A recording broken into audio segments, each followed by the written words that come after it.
Welcome back to our journey through the Bible. What would you do with supernatural strength? The ability to defeat an entire army, all by yourself. This is the story of Samson and Delilah. God had a special plan for Samson before he was born, a protector of Israel. The Israelites were suffering under the harsh rule of the Philistines. An angel of the Lord appeared to a woman who couldn't have children and told her, "You will have a son, and he will deliver Israel from Philistine oppression. He will be a Nazirite." This meant no wine would ever touch his lips, no unclean food, and no razor would ever touch his head. His long hair would be the visible sign of his special dedication to God, and the Spirit of the Lord would come powerfully upon him. Samson was born with destiny woven into the very fabric of his life. As Samson grew up, the Spirit of the Lord began to move in him in incredible ways. One day, a lion came roaring toward him. The Spirit rushed upon Samson, and he tore that lion apart with his bare hands. His strength could strike down 30 men. When his own people, fearing the Philistines, tied him up with ropes and handed him over, the Spirit came upon him again. Then, picking up the fresh jawbone of a donkey, he struck down 1,000 Philistine soldiers. He was supernaturally empowered by God, even though Samson was set apart physically. He had a fatal weakness. He was constantly drawn to Philistine women. He let his desires lead him instead of his obedience to God. Then he met Delilah from the valley of Sorek. The Philistine rulers heard about her. They saw an opportunity. They went to her with an offer. "Find out the secret of Samson's great strength and tell us how to overpower him. Do this, and you will receive 1,100 pieces of silver." The bribe was too big to refuse. Delilah agreed. She carefully went to work without making it too obvious, asking, "What's the secret to your strength? How could someone tie you up and subdue you?" Samson just laughed it off. "If they tie me with 7 fresh bowstrings that haven't been dried yet," he lied, "I'll become as weak as any other man." That night, while Samson slept, Delilah had Philistine soldiers hide in the room. She tied him up with 7 fresh bowstrings.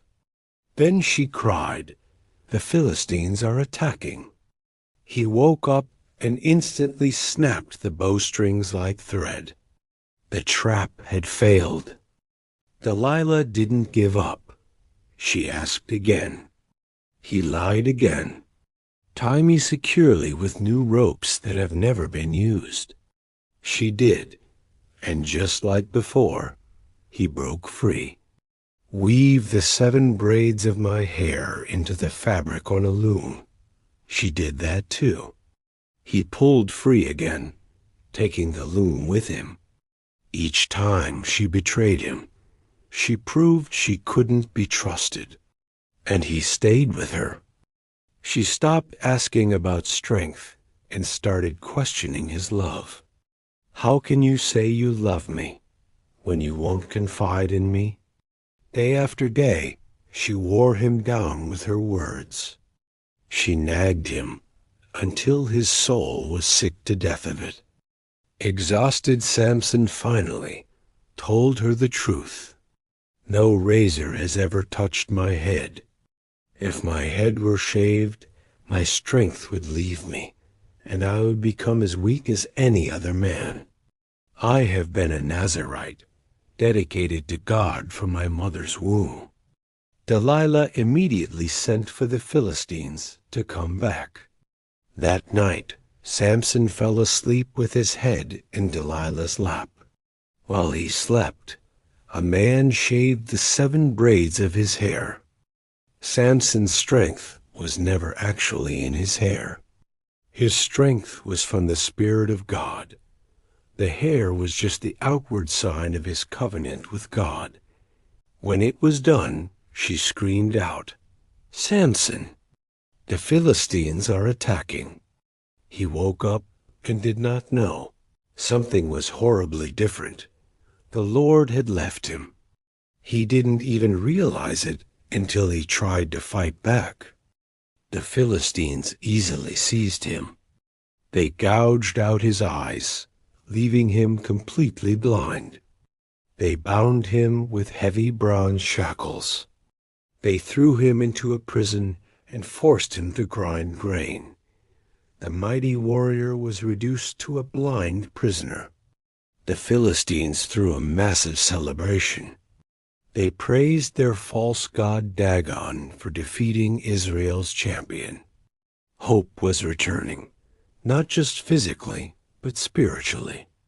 In that dark prison, blind and humiliated, Samson's hair started to grow back. Perhaps Samson was finally learning the humility he had never known in all his strength. Hair on his head began to grow again. The Philistines gathered for a great festival to honor their god. Thousands of people packed the temple. The rulers sat in their places of honor. They wanted entertainment, so they called for Samson. They brought him out and stood him between two central pillars that held up the entire structure. The crowd laughed and mocked him. They thought they were watching a defeated enemy, blind and powerless. They had no idea.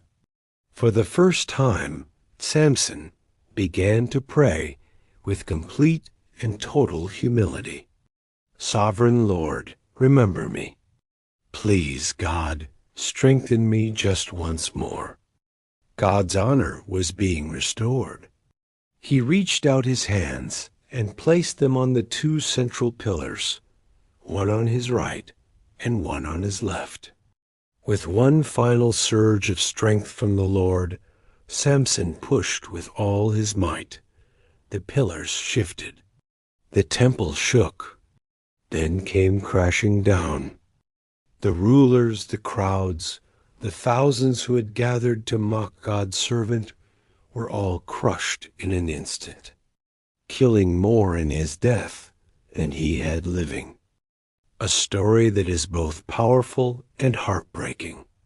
A special calling from God does not cancel the consequences of our personal choices.